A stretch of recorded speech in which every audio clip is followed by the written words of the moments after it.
Bangladesh cricket team ওরূপে মায়ের দোয়া cricket team.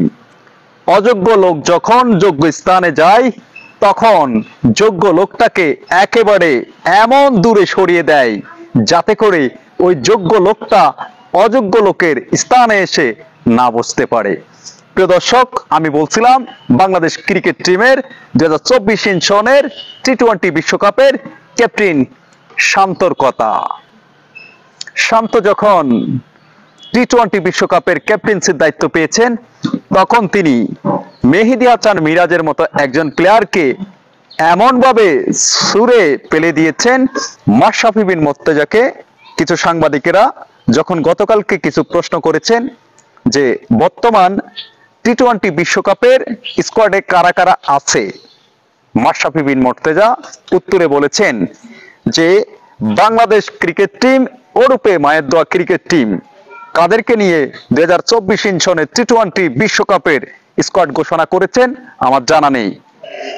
শান্ত কেমন ক্যাপ্টেন্সি করে, মাশরাফি বিন মুর্তজা উত্তরে বলেছেন শান্ত কেমন ক্যাপ্টেন্সি করে তার ক্যাপ্টেন্সি আমি কখনো দেখি নাই, মানে আমি জানি না। বাংলাদেশের জান, বাংলাদেশের প্রাণ মাশরাফি বিন মুর্তজা, তিনি বাংলাদেশের সর্বকালের সেরা ক্যাপ্টেন্সি করেছেন। তার মতো একজন ক্যাপ্টেন যদি বলেন মায়ের দোয়া ক্রিকেট টিমের বর্তমানে 2024 সনের টি-20 বিশ্বকাপে কাদেরকে নিয়ে স্কোয়াড ঘোষণা করেছে আমার জানা নেই, তখনই আমরা বুঝতে পেরেছি বাংলাদেশ ক্রিকেট টিমের সাথে জড়িয়ে আছে প্রতিহিংসার পলিটিক্স, যার কারণে হয়তো বাংলাদেশ ক্রিকেট টিম থেকে, মায়ের দোয়া ক্রিকেট টিম থেকে বাংলাদেশের অসংখ্য ক্রিকেট প্লেয়ার এভাবে অকালে ঝরে গেছে।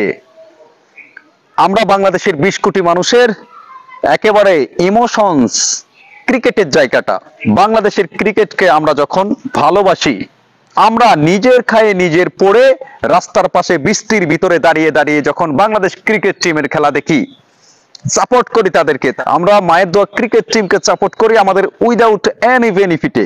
মায়ের দোয়া ক্রিকেট টিম যেন সব সময় ভালো খেলে।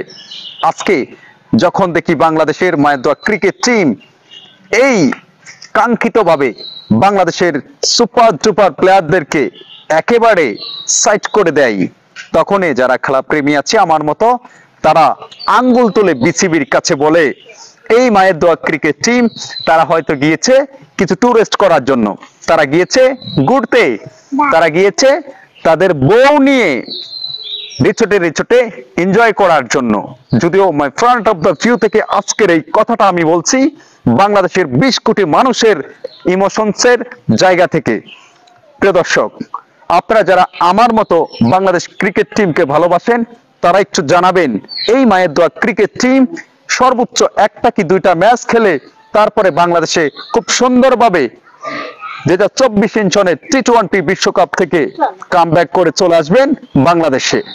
তাদের সফর শেষ, খাওয়া দাওয়া, রিচোটে ঘোরা, এই তো সোনার দেশের বাংলাদেশের মায়ের দোয়া ক্রিকেট টিমদের। সাবাস বাংলাদেশ।